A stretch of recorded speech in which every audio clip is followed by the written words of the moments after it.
Okay, let us start the program. It's already time for the program to start. The participants will join, uh, at their own convenience. That is how every event webinars are happening today, these days.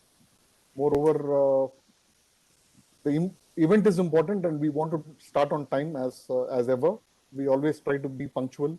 All participants who are here have been in Law and Society Alliance's event before, so you are aware of this. So good morning to those joining the event today from United States and Canada, and good afternoon to all those joining from Europe, and good evening to friends from India. Welcome to all of you. It gives me immense pleasure in having you join this event today. This is a very important launch event of a study report on mapping Chinese footprints and influence operations in India. This study report has been assiduously put together by the research associates of Law and Society Alliance, which is a Delhi-based think tank. We not only think, but also act on what we think. And also we take quite a strong stand on issues such as strategic affairs, national security, global peace, democracy, and all these issues. We strongly work towards all these that we believe in.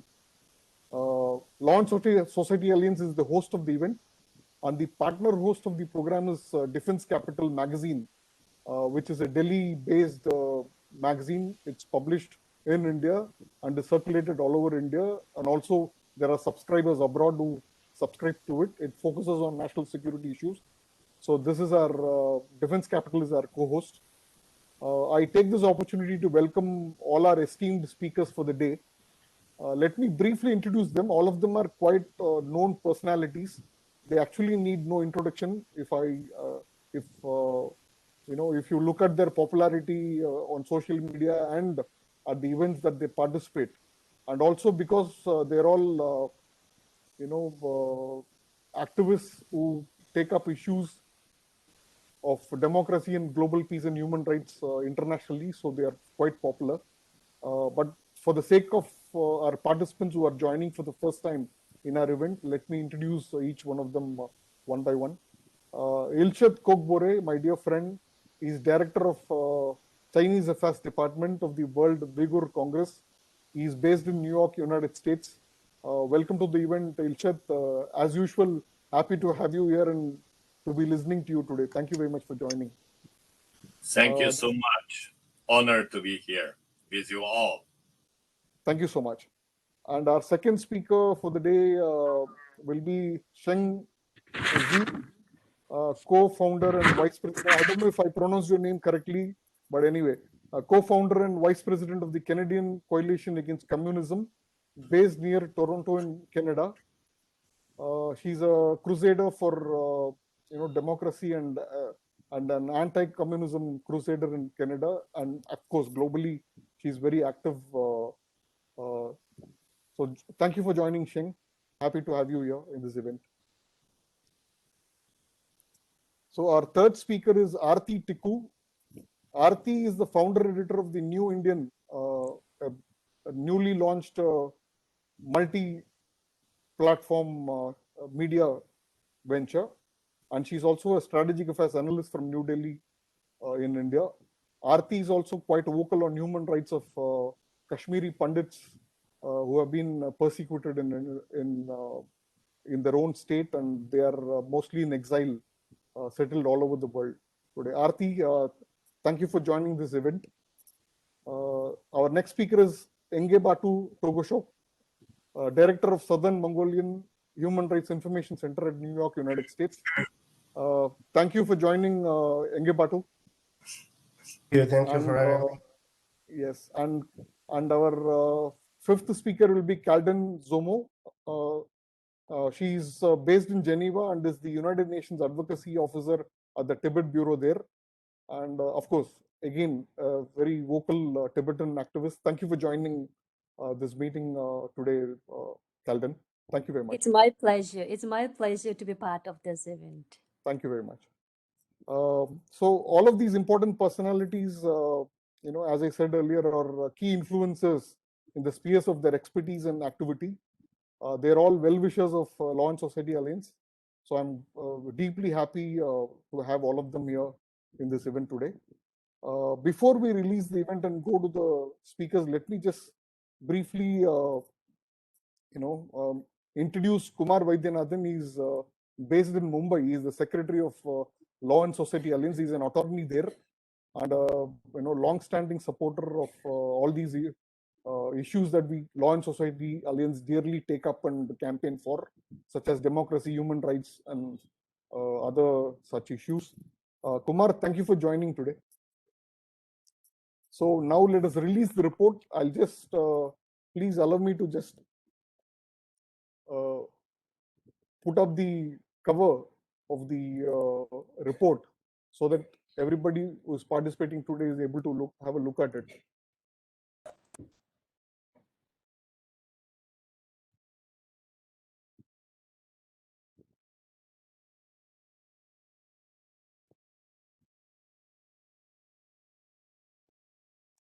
Are you able to see the screen?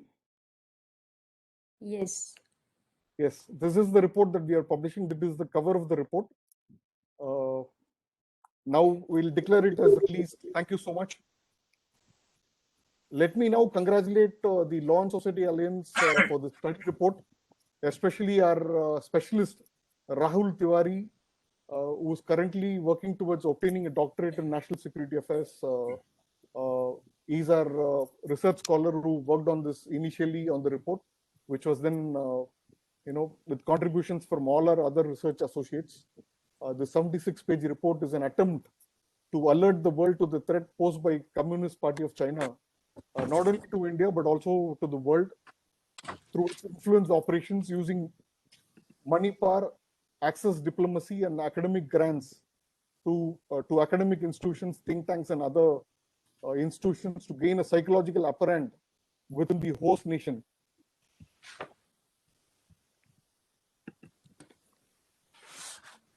The strategy of Communist Party of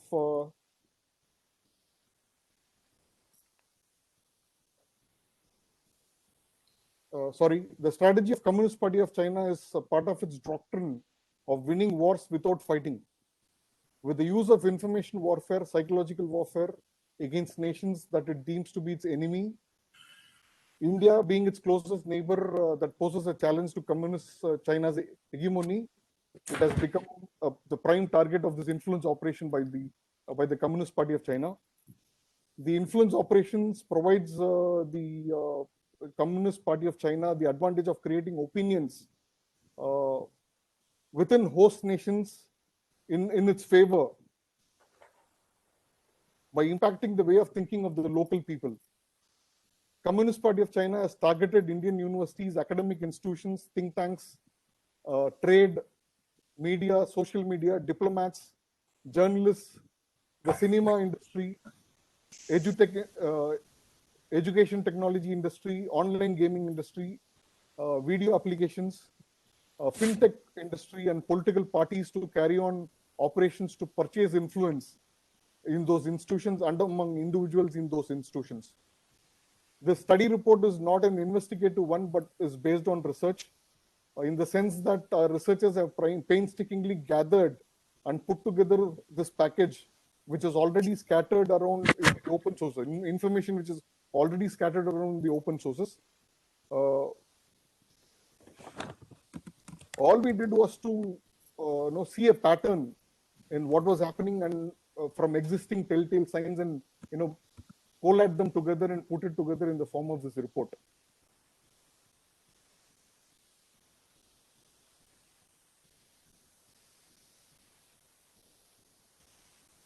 With this short introduction to the report itself, let me now request the speakers to place their views before this August audience. Before that, may I request all participants to mute their mics so that there are no hindrances while the speakers are addressing. This enables all of us to hear what is being said hassle-free.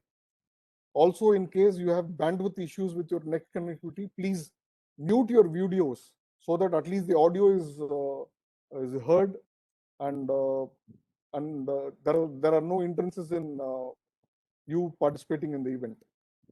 Participants who wish to receive a copy of this report are requested to write an email to lawandsocietyalliance@gmail.com. We'll be more than happy to send it across to you. I'll repeat the email ID once again. It's lawandsocietyalliance@gmail.com. Thank you so much. You may also leave your address, name, phone number, email in that email so that we are able to reach you for further future events also. Now let me go to the speakers to request them to deliver their 15-minute remarks each. At the end of 12 minutes, I'll be reminding them to finish in the next 3 minutes so that we stick to the time. First to speak will be Ilshad Kokbure. He's a very dear friend, a long-time friend of mine, a vigor activist, and he's a crusader on what he believes in. So I'm quite happy to have him here speaking. He has participated in our events before. Ilshad, the time is yours. Please go ahead and unmute yourself and speak. Thank you. Thank you, host, for the introduction. And also thanks the Law and Society Alliance for organizing this event. Also, congratulations for the footprint of the Chinese government's influence in the India. It was a very concise, on the right time published research paper. I was reading again last night the whole report, and I was shocked. Be frank, I was shocked. And it is amazing to say how much the Chinese influence is already in the India. Before I left China, fled to Malaysia, I didn't think of the Chinese communist influence in the outside of the world that strong. And the first impression was in the Malaysia, when I saw in the Malaysian media, in the Malay society, how deep the Chinese influence. After I came to US, and when I visited a different city and working in the government agencies different, and in the different company, then I felt that deep influence of the Chinese communist government. They are twisting the reality. They are propagating the misinformation and scaring the people, and making the reality is serve for the Chinese communists. From my understanding on the India, from the Chinese media, because I mostly read the Chinese media and follows the events, the Chinese government and the Chinese media was so hostile to the India. And it is, the Chinese perception is a contempt for the India. But after I read the paper, it was a shock. Even though they think that India is third world for them, and it is a poor country, underdeveloped from the Chinese media's concept, but they had so much infiltration. They invested so much. And when I saw the picture of Shah Rukh Khan speaking in the Chinese film festival, it was another shock. Another shock. In East Turkestan, Uyghurs worship Shah Rukh Khan because of the India's film. And he is also a Muslim background. But he never speak about Uyghur, same as Pakistan's prime minister and the rest of the Islamic world. But they are praising the Chinese government because they give them the luxury living in China and everything what they needed, the spotlights and possible other under-table money. Under-table money. The report reflected another one. It reminds me the Uyghurs' history. In the 90s, 50s, when the Chinese communists took over East Turkestan, I heard from my grandpa and some other Uyghur intellectuals, they have experienced that period, that when the Chinese came to East Turkestan, they were so nice, they were so polite, and they said, we come to help you. We want to develop your country, we want to develop your economy, we want you to become developed, everything. We invested the money, we will help you, and then we will leave. But now, they didn't leave, and we were forced to leave. And the majority couldn't leave. They were put in concentration camp, in the jail. The history is repeating again and again. It wasn't only the story of the East Turkestan. It repeated in Tibet. If we all remember, in the 1951, when the Tibetan army first encounter with the Chinese army, defeated in the Chengdu, and the Chinese government forced the Tibetan government sign a 17 agreement. In that, the Chinese said they will respect the Tibet's all cultural, society, everything. But after they entered the Lhasa, they forced the Dalai Lama to leave, His Holiness to leave the Tibet. And it is the same in the southern Mongolia. Now, the Chinese government, to remind the world in front of our eyes, encroaching in the Tibet, in the Hong Kong, step by step, taking over the whole Hong Kong. In 1997, they promised 20 years. Is it 50 years? Nothing will be changed. Is that 50 years? No, we all know it's not. And the same as happened in East Turkestan. They said they will keep the Hong Kong's, they promised Hong Kong's prosperity. It's the economic center of the Asia.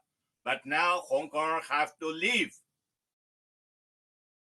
If you want to live with a human dignity, you have to leave. And they are taking over everything. Sometimes I seem a little bit pessimistic because the world, even though saying this lesson, this repeated history again and again, but still they are hesitating. They are still want to play games with the Chinese Communist government and the US government. Even though the Chinese government never kept any promise, but they want to work with the Chinese government in the climate change. Can we have some result? No. And I have attended a few of the Indian friends conference. And when I say that China is a big threat, not only to the Uyghur, Tibetan, Hong Kong, Taiwanese, but also to the India, some think, no, that wouldn't happen. China not ready. China is not strong enough. No, they are strong enough.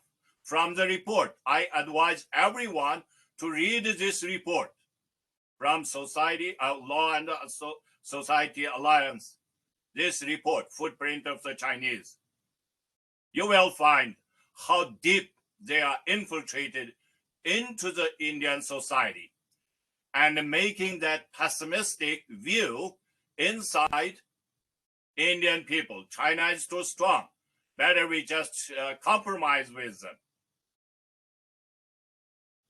And this will encourage the extremism more bolder, taking more aggression steps to erode your democracy.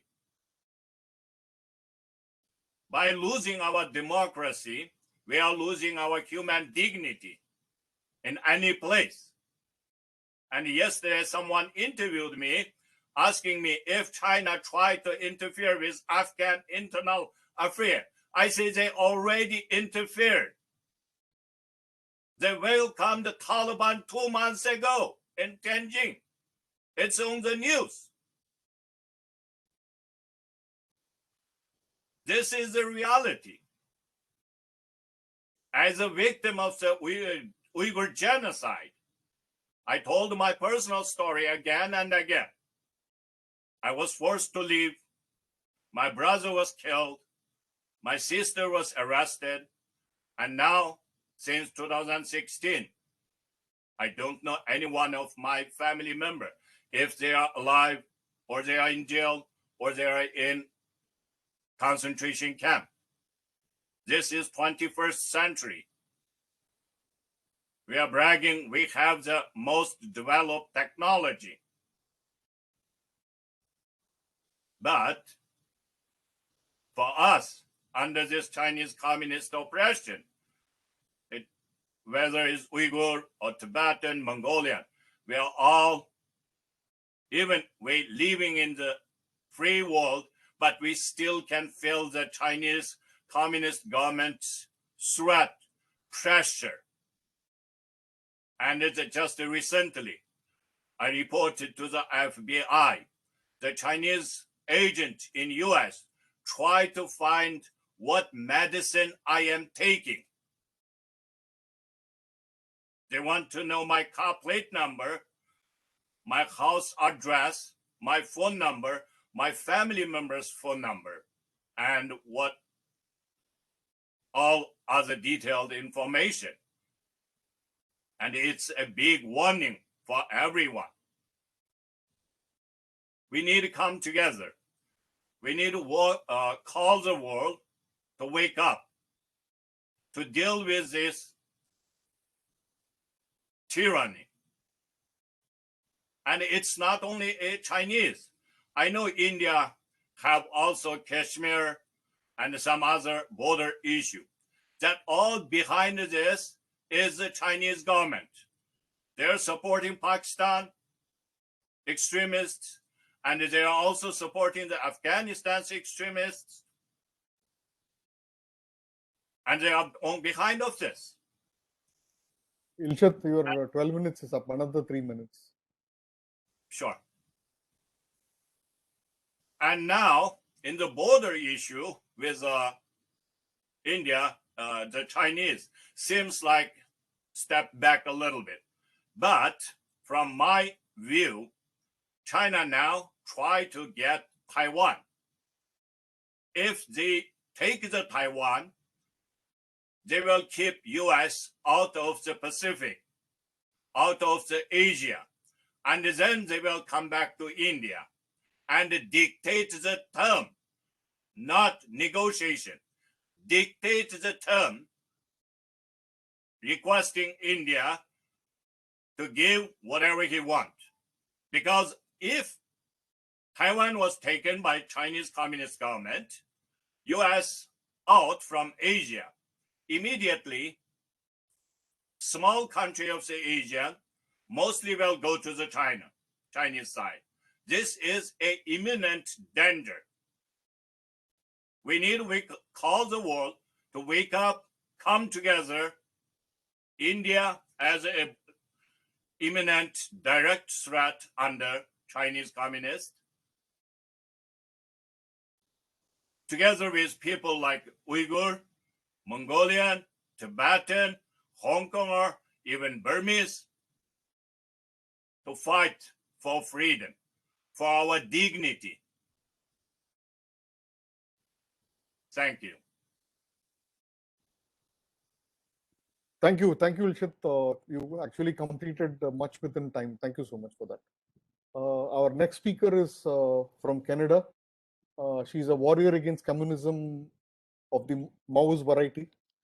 Law and Society Alliance has decided to join Sheng in her campaign against Winter Olympics being held in Beijing in 2022. We are joining you in this campaign, Sheng. We'll be carrying out a series of campaign events in this regard beginning this September month. Sheng, the time is yours. Please to address. You have 15 minutes. At the end of 12 minutes, I'll remind you that you have 3 more minutes to speak. Sheng, the time is yours. You can unmute yourself and speak. Thank you very much.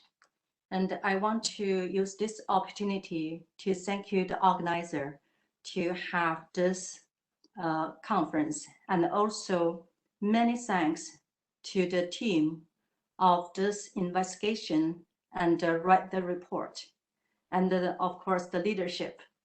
And also, when I was reading the report, I was encouraged that I think every democratic country should copy the action to have this kind of report, and to let the whole world to know how serious the penetration of the CCP is.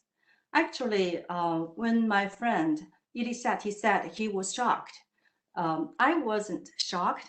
And if you study the situation in Lake Africa, you will be much more shocked. For example, at least 7 parliamentary buildings and government buildings were built by Chinese government, and they have to use the Chinese system, technology and the data system. So it's clearly that they are being controlled by the Chinese government. And this kind of things is happening in more and more countries. So this report is a good example that we could learn how serious and how deep the penetration by the CCP. And I hope that our team could spread this report as much as far as we could. And also, I think this report is not only about the CCP's infiltration in India, and this report also draws a map of the footprint of the CCP global penetration. It is not only a wake-up call to the world about the CCP's penetration of the entire world, but also a prescription to solve the problem. From this report, we learned that in the process of China's global penetration, how many media are introducing and praising China, and how many scholars are using Chinese money to study and to promote China, and how many politicians are accepting China's interests and obey to China, and how many film productions are controlled by China to delete the contents that China does not like.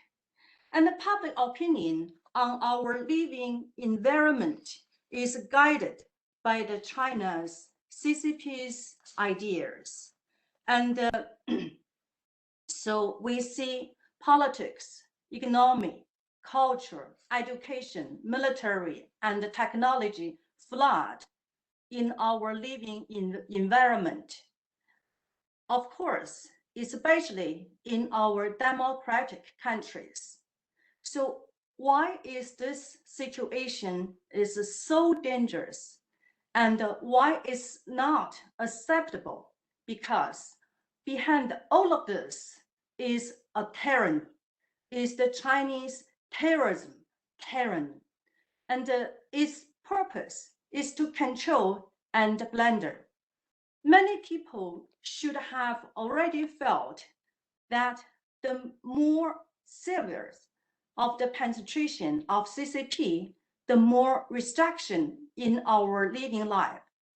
So the CCP has committed numerous crime against humanity. I just gave you a few examples here. The organ harvesting has been carried out in China for decades. Millions of people became victims. And because of the cruel tyranny of the CCP, more than 150 Tibetans set themselves on fire in Tibet. And my friend just mentioned of the Uyghurs genocide. The CCP persecuted and assimilated southern Mongolians with brutal violence. And now, I think there are not many people in southern Mongolia can speak Mongolian. And the CCP has set up modern concentration camps in East Turkestan to imprison and persecute millions of Uyghurs and other local ethnic minorities. And the CCP's suppression of journalists, writers, poets, democratic activists, and human rights lawyers, dissidents, and anyone who does not obey to its idea. And this situation has been last for over 70 years. So the international community not only has nothing to do with the CCP's serious crimes against humanity, but at the same time, it has tried to help the CCP grow and become a superpower. I have emphasized that China's huge population is the CCP's most powerful weapon, because we all know that all the penetration of the CCP is achieved through people. And under the tyranny of CCP, no one is free. And everyone is a kind of tool of the tyranny. So faced with this situation, the democratic countries are very hesitant, because democratic countries need to uphold the freedom, human rights, democracy, and the rule of law, and they must protect and support everyone's freedom and rights. So therefore, to prevent the CCP from being infiltrated and controlled, the democratic world need to find out a solution to deal with this. The relationship between India and China is not only the relationship between country to country, but also a relationship between freedom, democracy, and tyranny. The democrats of the entire world should undoubtedly to stand with India. However, in the past 3 decades, many countries have been helping China realize its dream of becoming a superpower. That is the globalization of terrorism under the tyranny of CCP. So now we are in the situation the CCP virus is traveling around the entire world and cost millions of people's lives. And I do believe that is a war to the world, of course, without fire. And we must unite as one to deal and fight back to the Chinese tyranny. And thank you for the organizer to bring us together. And also, I strongly think that the democrats should support much more to India and not to the tyranny of China. And also, I hope the organizations like Law and Society Alliance should get more and more attention and more support for its doing the great and important job. Thank you very much. Thank you very much, Sheng, for your presentation. Very crisp and apt speech there. Thank you so much. Our next speaker is Aarti Tikku, who is a well-known public figure in India, particularly for her views on national security and strategic affairs. She'll be providing her perspective on this issue. Aarti, she's a media personality too. Aarti, please unmute yourself and go ahead with your presentation.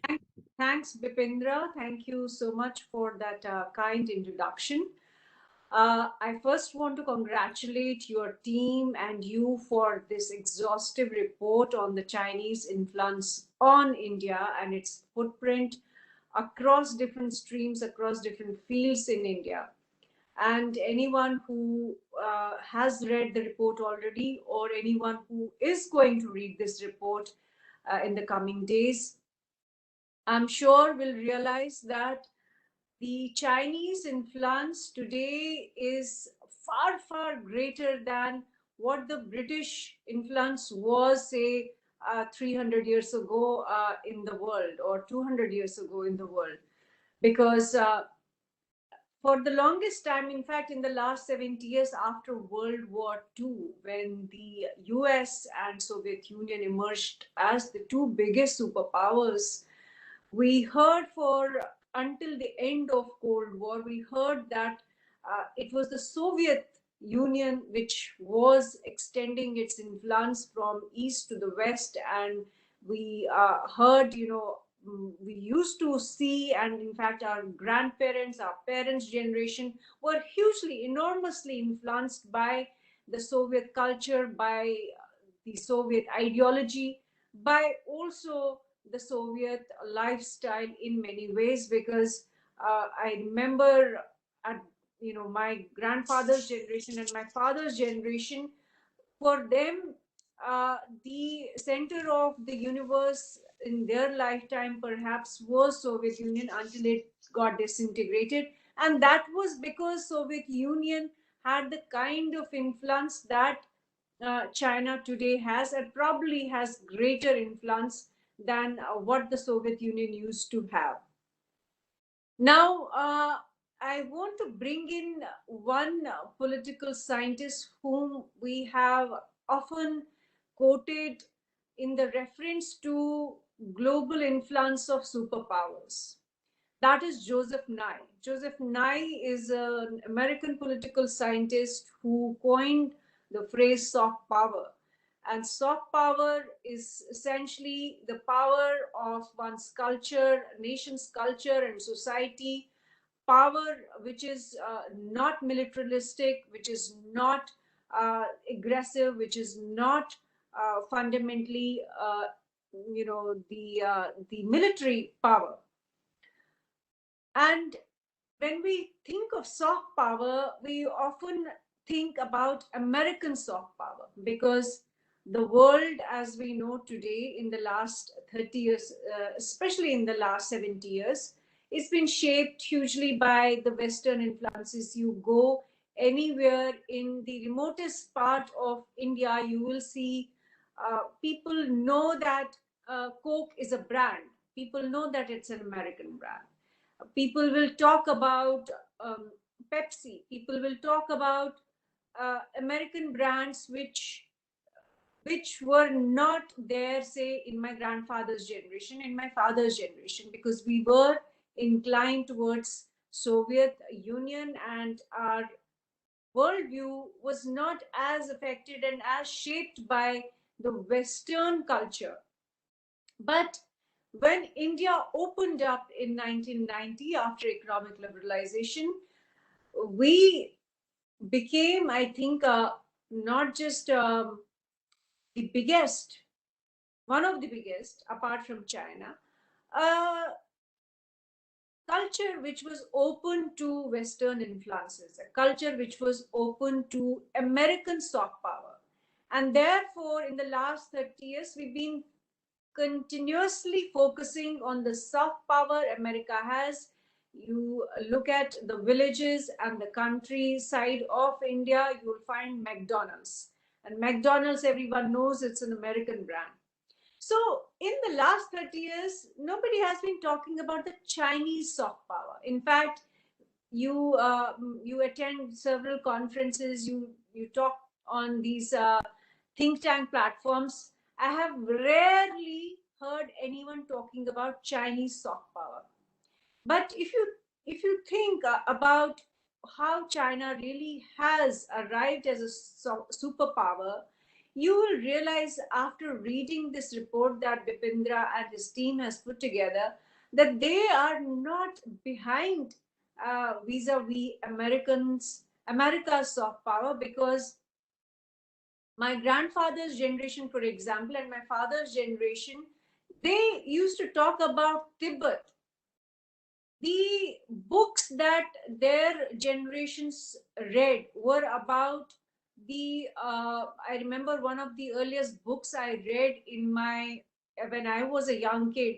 It was a book on called uh, The Third Eye. It was written by T. Lobsang Rampa, and that book essentially was a narration of how the Chinese uh, assaulted and occupied Tibet, and how the Buddhist lamas, how the Buddhist culture was ethnically cleansed from Tibet, and how they were driven out from Tibet, and how Buddhists, including Dalai Lama, found their way to India. So that was the kind of literature that was available in India in my grandfather's time and my father's time. Why am I underlining this point? Because in the last 30 years, this literature has disappeared. As Bipindra has rightly pointed out um, in his report, that today Bollywood will do anything to please the Chinese point of view, would please the idea that Tibet is part of China and not an occupied territory. Similarly, you will not see in any Indian movie or drama or documentary and even news media anything about Xinjiang. No one in the mainstream media, except for a few people. I think I was perhaps the first Indian news journalist in the mainstream print media in India who interviewed a Uyghur. So that is the kind of influence China yields today. That's the kind of, I would say, infiltration China has in India's institutions today. Even as we don't like to acknowledge that China has any influence in India, we think that we are hugely influenced by the West, because in the last 30 years after economic liberalization, we of course became uh, got closer to the West. We also left our Soviet Union baggage, and we started to show that we were strategic allies of the West, especially the US, and we adopted to the Western culture and influences in many ways. You look at our Bollywood, you look at our rap music, we even have regional hip hop, we even have Indianized, pop and jazz and whatnot. But the insidious way the Chinese have entered into Indian culture is something to be taken note of.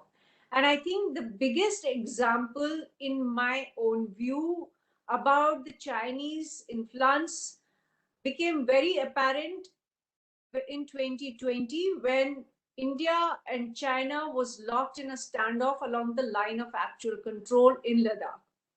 I even tweeted about it because I realized that there was something very, very absurd about the standoff, because even as India took a huge hit, India's dozens of soldiers were killed and were injured in Ladakh during that standoff.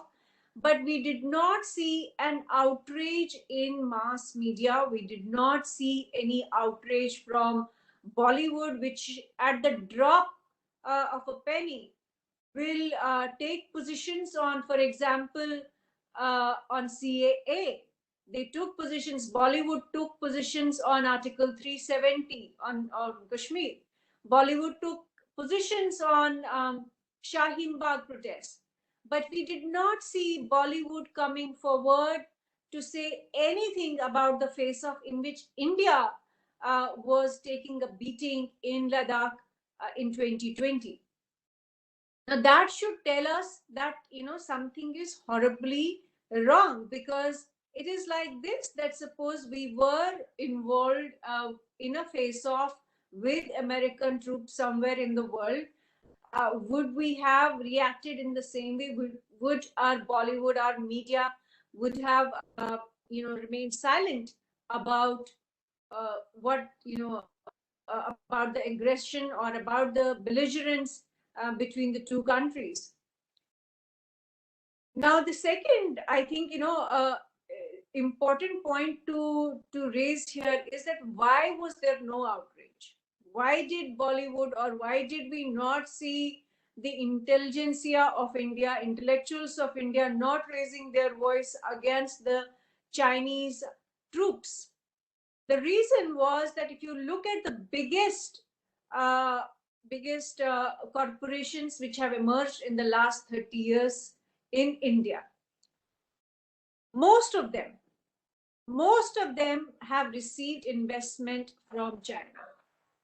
And if you look at some of the biggest brands, for example, Big Basket, Flipkart, Ola, Paytm, you name a brand which has emerged in the last 30 years, you'll realize that the investment came from China.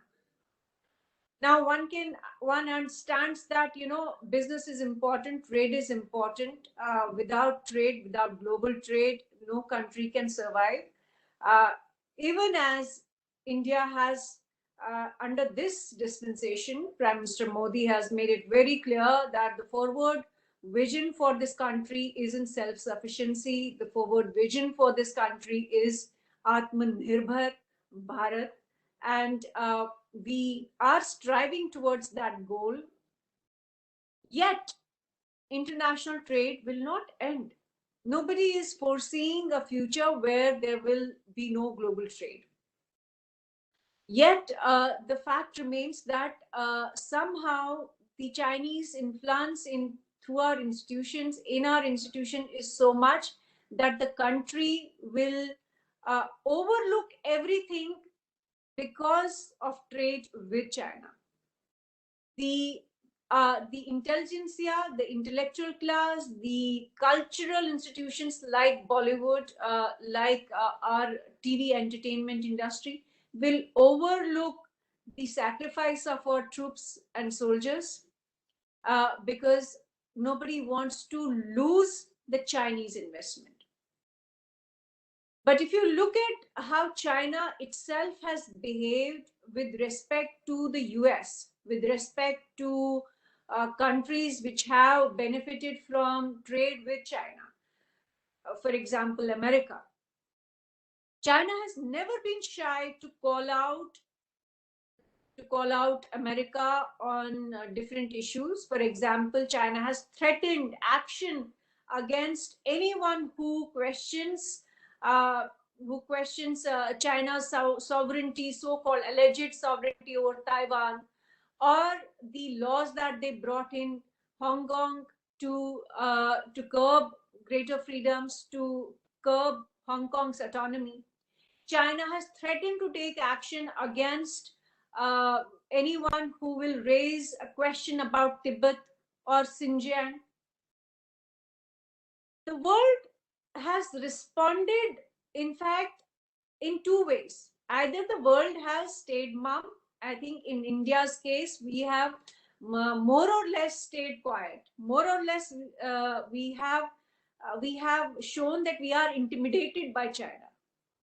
But China, at the same time, has shown that it is not intimidated by the US. It is not threatened by the superpowers. It is not threatened by anyone as far as its own territorial issues are concerned, as far its own vision of its own country is concerned.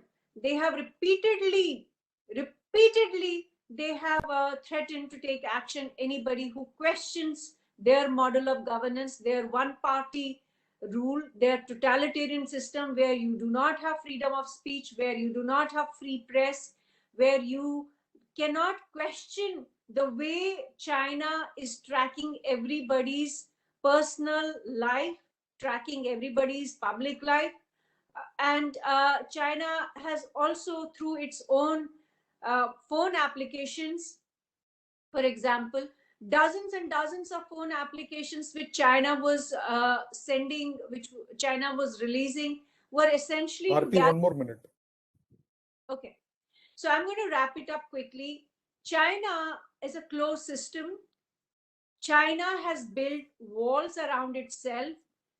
There is no way democracies like India can permeate those walls. There is no way that India or any other democracy can question China's governance, China's model of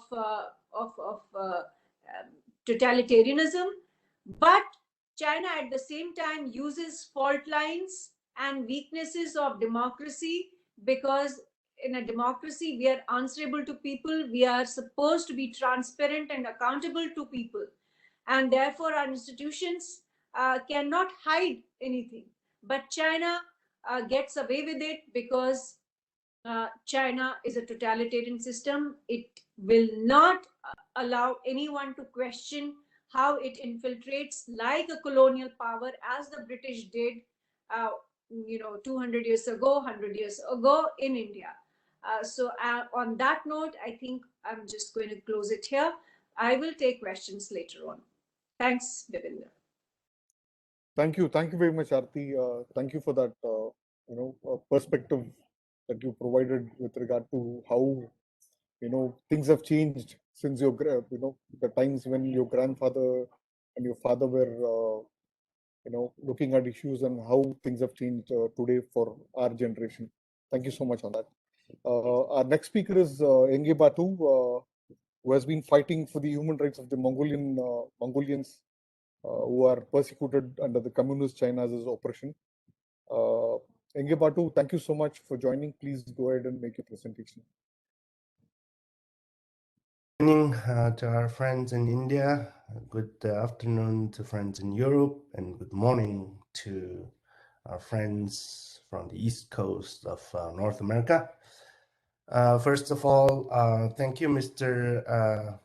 Pipindra and your team from the Law and Society Alliance for giving me an opportunity to contribute a blurb for your extraordinary work mapping China's footprints and influence operations in India, and inviting me to this panel as a guest speaker. As Mr. Bibinja introduced, I'm a Mongolian, but I must confess that I'm not the fortunate Mongolian from the independent country of Mongolia that is home to 3 million fortunate Mongolians. I'm the unfortunate Mongolian from the Chinese-occupied Southern Mongolia that is home to 6 million unfortunate Mongolians who have been living under the Chinese colonial regime for more than 7 decades. The history of how my country, Southern Mongolia, was turned into a Chinese colony and reduced to China's first occupied nation is a textbook example of how modern imperialism and neocolonialism can work hand in hand to destroy a nation, crumble its economy, and wipe out its culture.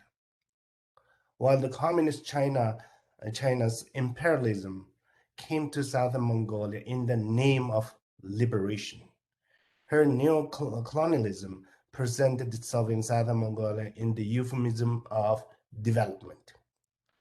Since China's imperialistic nature, including military expansion, territorial annexation, and political control, has relatively been well documented from the experience of Tibet, East Turkestan, and Southern Mongolia. I think it would be beneficial to expose China's neocolonialism to provide an early warning to those nations that are already targeted by China's neocolonial projects, such as Belt and Road Initiative and Shanghai Cooperation Organization. The most effective methods of neocolonialism that China has applied in southern Mongolia can roughly be summarized in these four large categories. One is the economic development, and two is population transfer. Three is gradual Sinization, and then four is the resource extraction. The biggest and even the fatal mistake a nation that has no previous experience of a close contact with China can make is to take what China says at its face value. China would never say to destroy your national economy and make you a beggar on your own land. Instead, she would say to help you to develop your economy, to mutually benefit, and to prosper together. She can even come up with an embarrassingly intimate rhetoric, such as establishing twin cities or sister cities with your towns and cities, and offering kinship affection to become your big brother, to help you little brother. In the past 70 years, China cultivated the southern Mongolian grassland and called it help boosting rural economy and assist the Mongolian little brothers to adopt an advanced way of life, which certainly refers to the big brothers farming way of life. When the thin topsoil of southern Mongolian plateau is destroyed by the big brother's iron plow, now the big brother blames the little brother's backward nomadic way of life for the environmental degradation. Thanks to these series of help, assistance, and development, the southern Mongolian national economy has completely collapsed, and fragile natural environment has totally been destroyed, and pastoralist economy has ceased to exist. The second is the population transfer. Influxes of population transfer from China proper to southern Mongolia played a crucial role in destroying the nationhood of southern Mongolia. The early waves of population transfer took place in a more natural way of immigration, sending refugees fleeing from war, natural disaster, famine, and poverty. Most of the refugees were poor peasants from the neighboring Chinese provinces. The Mongolians provided them with food, shelter, livestock, and land to feed their families. Within few decades, they quickly multiplied and pushed the Mongolians out of their land. In fact, during the massive genocide in the 1960s and 1970s, these peasants became the pioneers of torturing and slaughtering the Mongols en masse.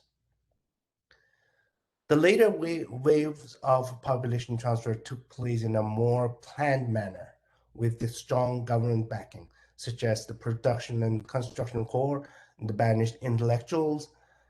The latest form of the population transfer has taken place in the name of, for example, Western development, urbanization, inviting investors, and even in the name of recovering ecosystem.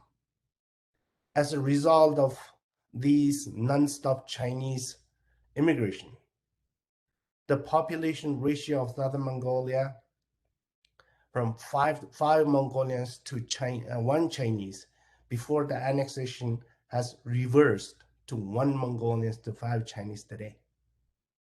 Strikingly similar patterns are seen in the Belt and Road Initiative countries where China refused to hire native population but brings in Chinese workers to create their own colonies. Third is the gradual Sinization. As the Chinese population grows exponentially in the new colony, the Chinese government would increasingly be confident in speeding up the Sinization process of the indigenous population. One of the key steps the Chinese government has taken to Sinicize the Mongolians in southern Mongolia was to destroy their language, carry out a wholesale cultural genocide. During the massive genocide campaign in the 1960s and 70s, all Mongolian schools were banned. And after the genocide, some Mongolian schools were restored, but with a very limited scales. Again, starting early 2000, majority of the rural Mongolian schools were either removed or converted to Chinese one under the so-called ecological migration and urbanization policies. According to some statistics, the number of students taught in Mongolian has been reduced by 80% since the 1980s. So today, what we are left out with is the remaining 20% of what we had in the 1980s. Starting last September, the Chinese government started implementing another new round of cultural genocide, which is to completely replace Mongolian with Chinese as a language of instruction in all Mongolian schools across southern Mongolia in the name of second generation bilingual education as part of the so-called second generation ethnic policy. The latest developments testify to the fact that China's true intention is not only to eradicate Mongolian language, but also to completely wipe out the Mongolian culture and identity, to turn southern Mongolia into worry-free, homogeneous Chinese society. So the fourth method the Chinese use in southern Mongolia is the resource extraction. In 2009, the government of China announced that southern Mongolia has become China's energy base. This gave a green light to all Chinese extractive industries to come to southern Mongolia to open up mines with no regards to the survival of indigenous Mongolian communities. From state-run mining giants to private and ninja miners, thousands of mining companies poured into southern Mongolian grassland. Local Mongolian herders have been forced to leave their land to give way to these miners. Lacking the necessary skills to survive in the Chinese sedentary and urban societies, many displaced herders became jobless, homeless, and landless on their own land. Another devastating effect of these resource plundering is the total destruction of the environment.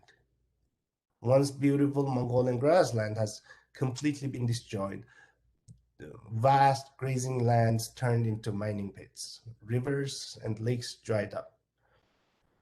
Underground waters have been depleted. Toxic wastes are thrown into the Mongolian grassland and threatening the well-being of wildlife, but also the public health of the local Mongolian communities.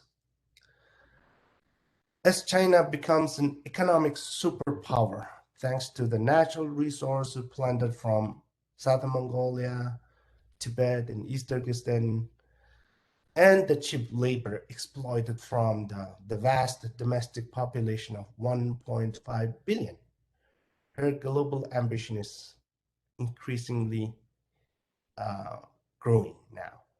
And the Belt and Road Initiative is one of many indicators of China's global hegemony and neo-colonialism. And any nation, as sovereign and independent as it may be, must take extra precaution when receiving China's gift of so-called help and friendship if it does not wish to become a colony, a Chinese colony, ultimately a Chinese province? Thank you. Batu, another. Okay, you've completed. Yep, completed. Thank you. Oh yeah, thank you. Okay, thank you so much.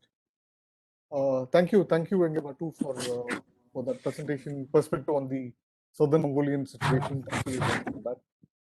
Calden Zomo, are you around? Yes. Yeah. Okay. So our next speaker is Calden. Calden is a young spirited crusader for Tibetan rights. And if you're watching the United Nations proceedings that happen, particularly human rights proceedings at Geneva, you won't miss her active role in highlighting Communist China's atrocities against the Tibetans. It will be a pleasure to listen to Calden today. Calden, please go ahead.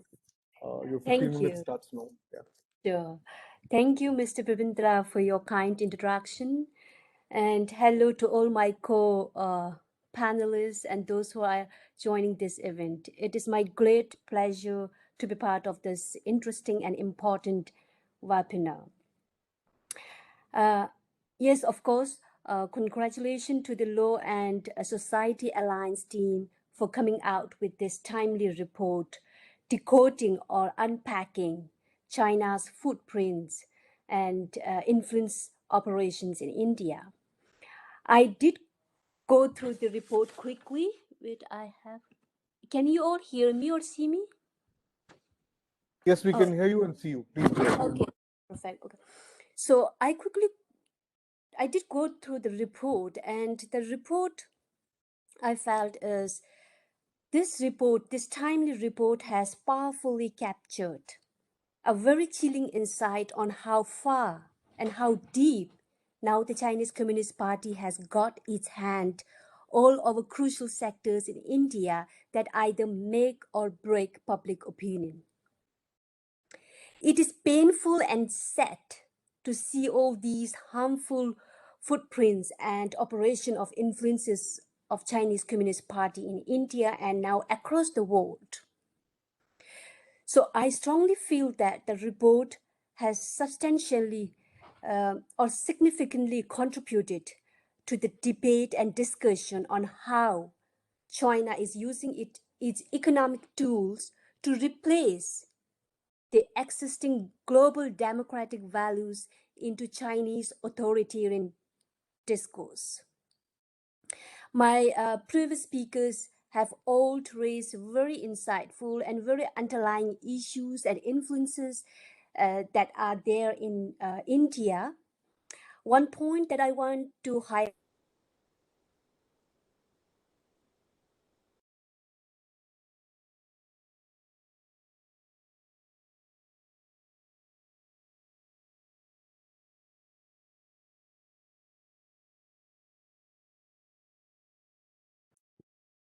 Okay, I think we lost Calden's network there.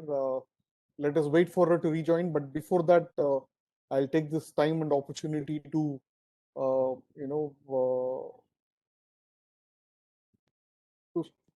make a presentation on the report itself that we are releasing today. I'm just going to share the screen. Please bear with me on that. Till Calden comes back, I'll just do that. Hello? Calden, are you back? Calden, are you able to hear? Hello? Hello? Calden, are you back? You can speak Yeah, now. I am. So this is not the first time that we are having this problem. So I know, Yes. I expect this Yes. also. Yes, please go on. Okay, so Go ahead. yeah, I'll continue with that. So Yes. all the previous speakers have highlighted all the very underlying issues and influences that are taking place in India by the Chinese Communist Party. And one point that I also wanted to make note here is that China, as one of our previous speaker has said, is rewriting and reinventing history and terms. So one point that I wanted to highlight here in terms of India-Tibet relation is that India doesn't have a border with China. India has a border with Tibet. So all we have is Indo-Tibet borders. For centuries, India and Tibet shares border. But now the term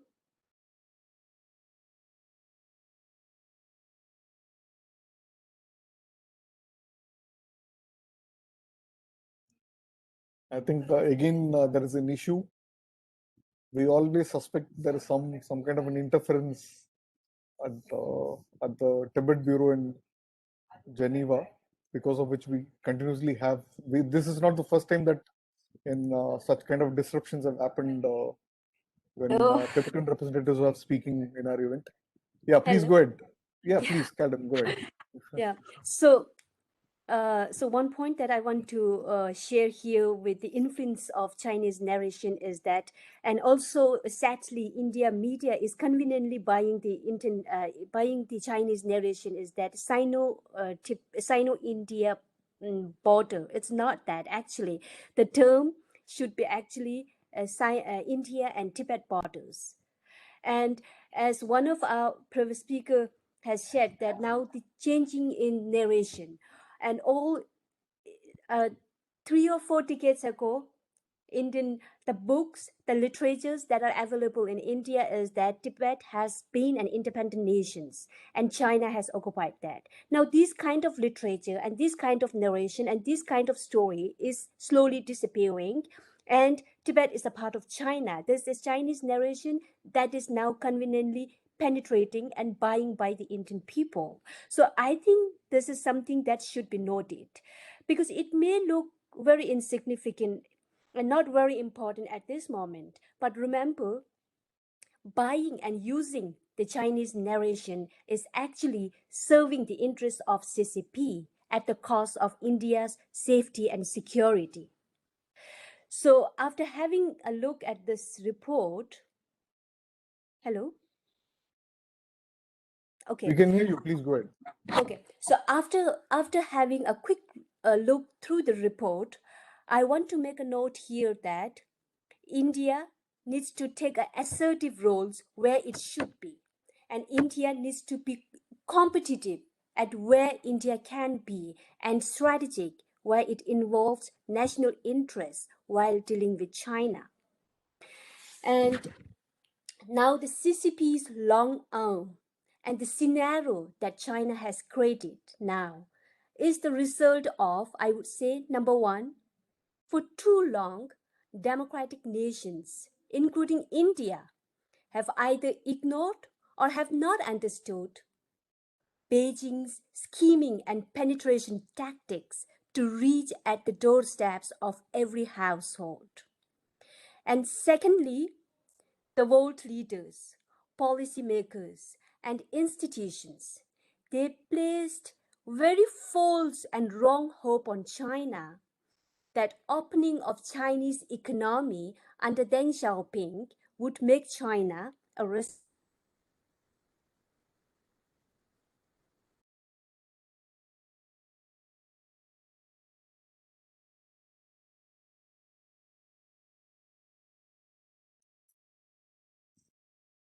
Calden will be back.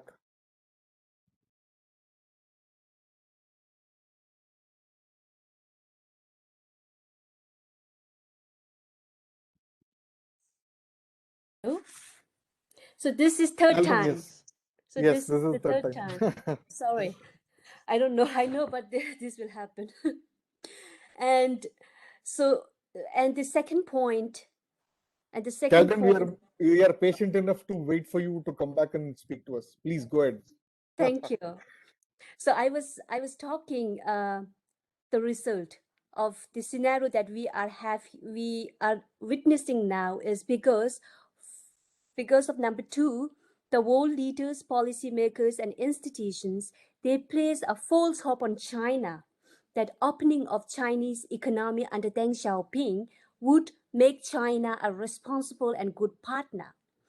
What the world leaders and democratic lawmakers they did not foresee is Beijing's toxic diplomacy, human rights abuses, aggressive attitude and actions to gain control over global discourse in favor of the CCP and its expansionist agenda. So that is why we are today witnessing Chinese or CCP's expansionist move reaching at the every door step of the household. What China did in Tibet and what the Chinese Communist parties continue to do in Tibet are now being replicated very aggressively against people and against the region, other regions like East Turkestan, Southern Mongolia, Hong Kong, and where next now? For over 60 years now, Tibetans have suffered, Tibetans have been silenced, and Tibetans are suppressed by the Chinese Communist Party.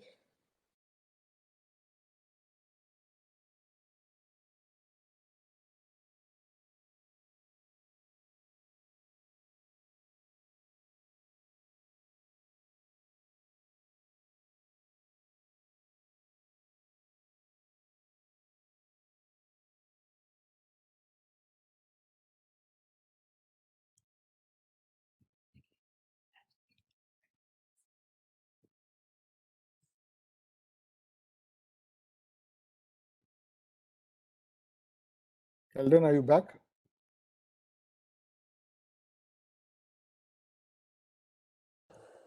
I'm back. Yeah, please go ahead. I'm sorry. Yeah. No, it's fine. It's fine. Yeah. We So are aware and we know that this kind of disruptions will happen. and also I expected that too. Yes. Yeah. And so we have been silenced and suppressed by the Chinese Communist Party just because of being who we are. And speaking and studying in one's own mother tongue is crime. Keeping the photo of His Holiness the Dalai Lama is labeled separatist. Tibetan writers, intellectuals, human rights workers are all categorized potential troublemakers. And Tibetan children under the age of 18 are made to attend compulsory military summer camps during summer vacation.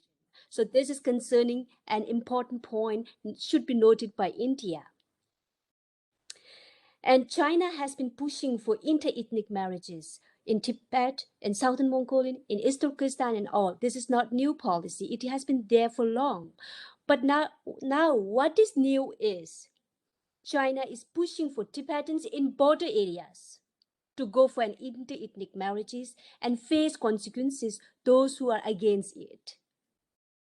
So the policy under this Xi Jinping to go for inter-ethnic marriages, in particular Tibetans in border area, is Xi Jinping's policy towards unity, so-called unity, and to express and to show loyalty to the CCP. So this is something, a disturbing move that is happening around border. And so any form of peaceful expressions by Tibetan against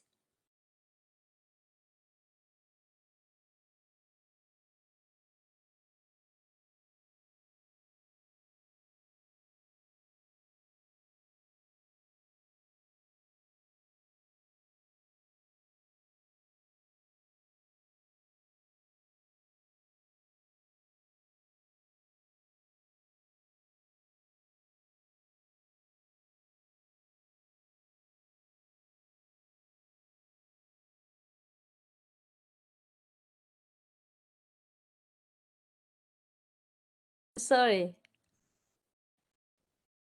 Yeah, we can hear you now.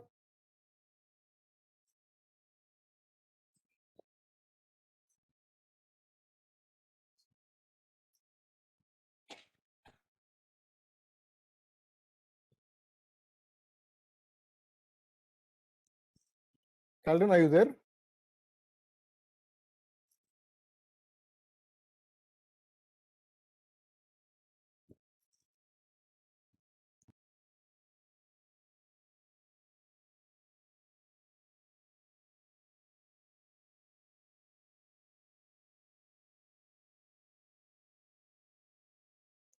Bipindra and all.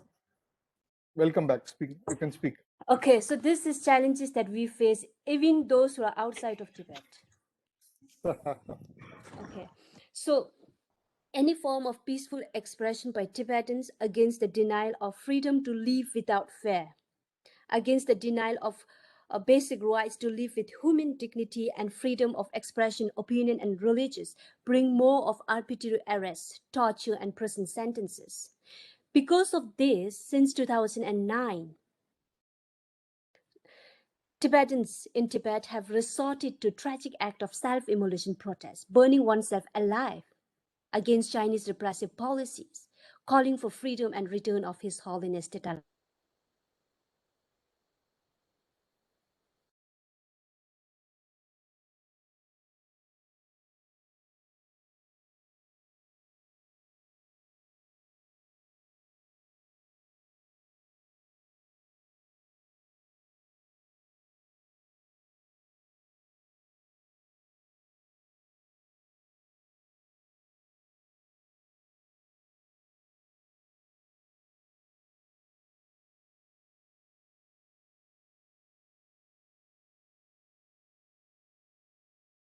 Back. Yeah, you have another 3 minutes to complete your Okay. presentation. Kalyan. Yes. Okay, so this is very disturbing, and all Yes. this I expect also. So because of this, Tibetans are burning themselves alive. So, in conclusion, what I want to say is that China has mastered the art of propaganda and misinformation now. So the challenges ahead of us is tremendous. Therefore, collective and concerted efforts from government to civil society, from think tank to media, and from all stakeholders in countering Beijing's long arm is crucial more than ever. We cannot wait for Beijing to change its policy any longer. All we need to do is we need to be more assertive, active in countering Beijing's propaganda, its repressive policies, and all. Thank you. Very, very well said, Calden. We need to be aggressive and we need to take a stand on issues relating to China globally. Thank you so much for that comment. I take this opportunity to, present the report which we have been eagerly awaiting. I'm just going to share my screen. Please bear with me on that.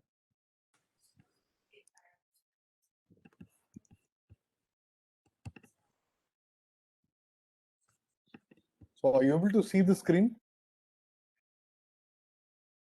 Are you able to see my screen? Yes, we can see the screen, but not the report. Yes. Oh, is it? We can see only your screen. Oh, my screen, does it say Lawn Society Alliance National Growth Organization? It's a picture we've seen. Is it moving now? No, Are you? No? no, Are you able to read the mapping Chinese footprints and influence Your- operations in India? no, No? Okay. no. It's Just your a second. desktop. Oh, it's my desktop that's you're viewing. Okay. Yeah. Yeah. Okay, 1 second. You can present from the same screen, not a problem. You just need to open the presentation of it. and Yeah, then yeah. show. I've actually opened it, but still, I think there is some issue. 1 second. 1 second. I'm just going to rectify it.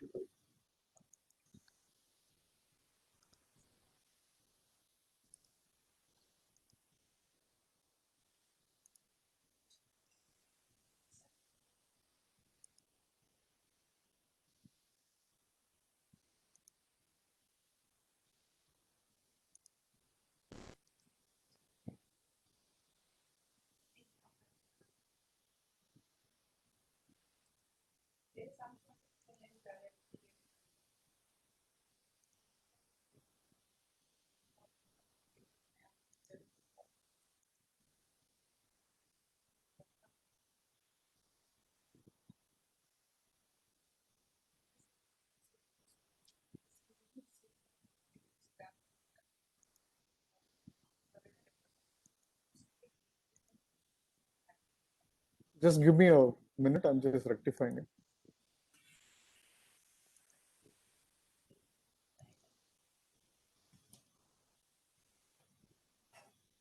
Okay, are you able to see my screen now? Not yet. Not yet. It's your desktop again. Oh, is Still it? your Oh, desktop. okay, what is the issue here?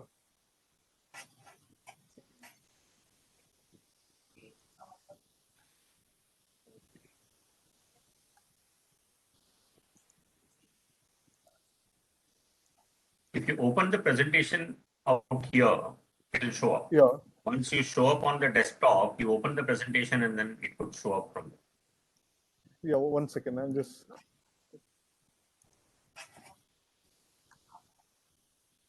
hold on. I think there is some issue here.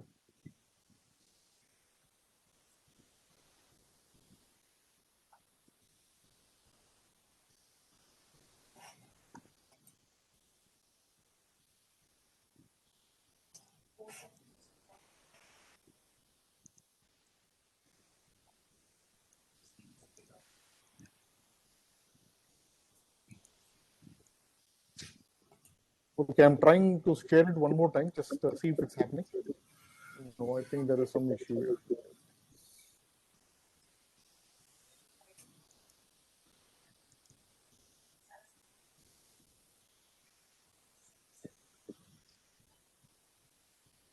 Any success this time? It is again showing up your desktop. I think you need to go Okay. into share screen and open the application from there, or maybe open the file from there and see.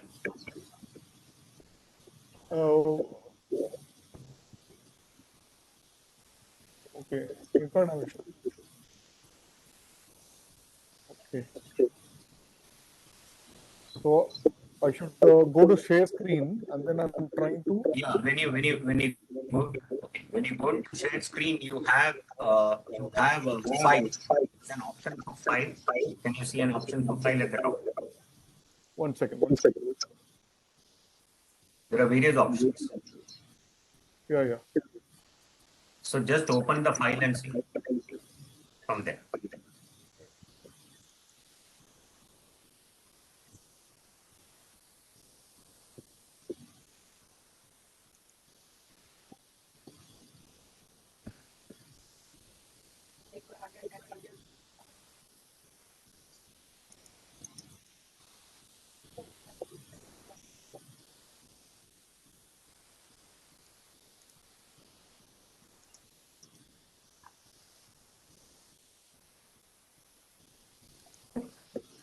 Okay. So what are you seeing now? Just give me a second, please bear with me on this. What are you seeing now? Yeah, now you can directly open the file here. Yeah. I'm opening the From file. the desktop, now you open the file.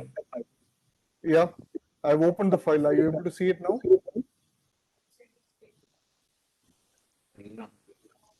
No? No. Okay, fine. In that case, we'll. Okay, my apologies, all participants. I'm not able to open the file.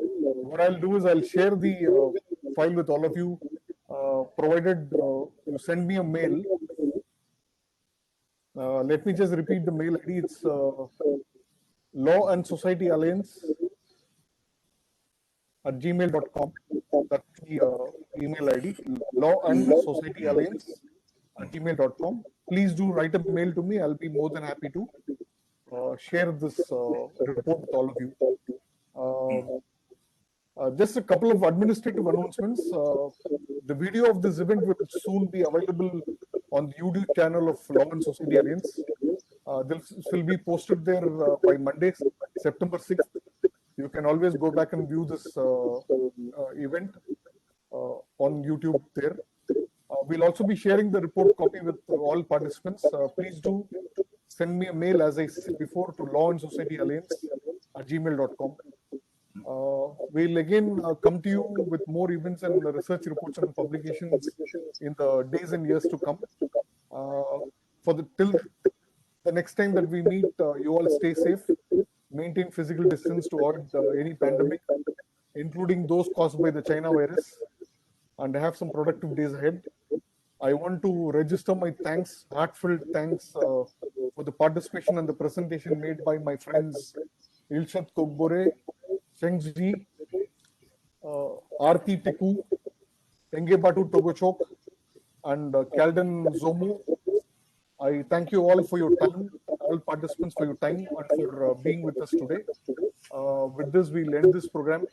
Thank you very much. May I request Advocate Kumar Vaidyanathan, Bala Vengat,